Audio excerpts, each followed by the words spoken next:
Okay, so the second step in mole calculations and learning how to do mole calculations is going back and forth between how many atoms, ions, molecules we have.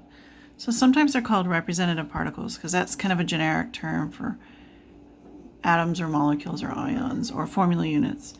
So the big question here is that, they're going to ask you how many, which is different than what we did before, because before it was like, how much does it mass? What is the mass?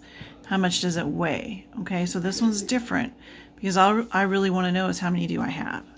So the two conversion factors you're going to use on this assignment, you don't need that extra 2. 6.02 times 10 to the 23rd items, that's Avogadro's number.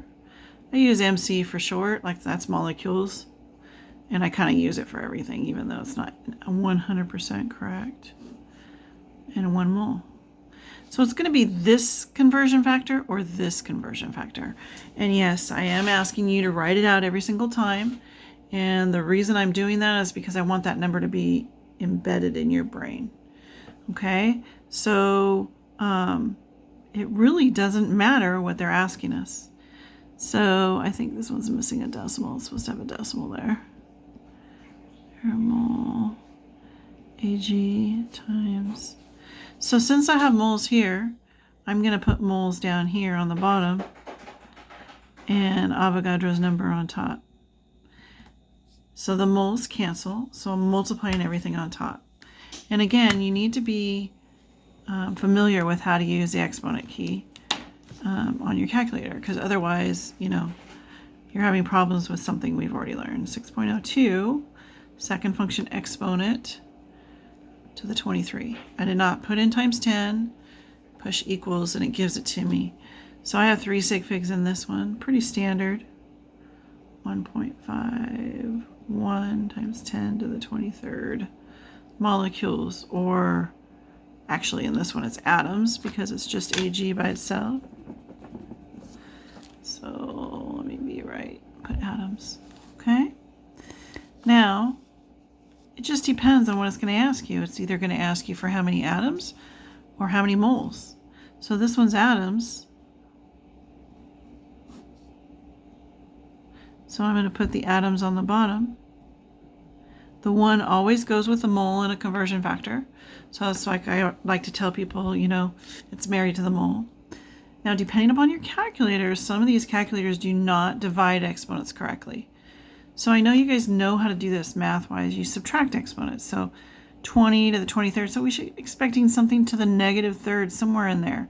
If we get an exponent that says 43, that means your calculator is not doing what it's supposed to be doing. Okay, so it's really important that you get to know your calculator. So there's a couple suggestions I have for you, how to combat that. But let me do the right.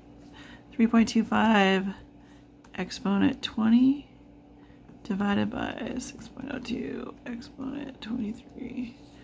Okay, so I could do it like this, or on my calculator, put it in scientific notation. And there's that negative 4. I was expecting negative 3, but I think that's in the ballpark. 5.39 is going to be 40 times 10 to the negative 4th moles. Okay, so there's a couple things you can do. You can put this in parentheses. I personally don't like parentheses. But if you need to, you can do that.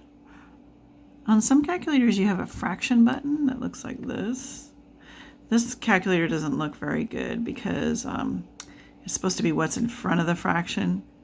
So 3.25, second function exponent, 20, and then you hit the fraction key, and that's supposed to be like divided over. But on this calculator, it doesn't look so good. Some calculators, it looks really nice. It splits the screen. Yeah, I didn't even do it right. So it splits the screen, and you're able to use it the correct way. I'm not using it correctly on this one, so that's another option. It's the icon on some of the, I think it's like a Casio where it kind of goes, or a Texas TI, where you have this choice. So you put the this number, 3.25 times 10 to the 20th up here, put 6.02 times 10 to the 20th down here, and it'll divide correctly. So you can either use parentheses or use the fraction key. Either one will work correctly. Okay, so let's take a look at what you should get on this. And your conversion factors have to be shown, but they're either going to be one of the two versions I showed you on the first one, and then you should be able to figure out dividing and multiplying. And if not, we can talk about it when we get to our conference. All right, that's it for this one.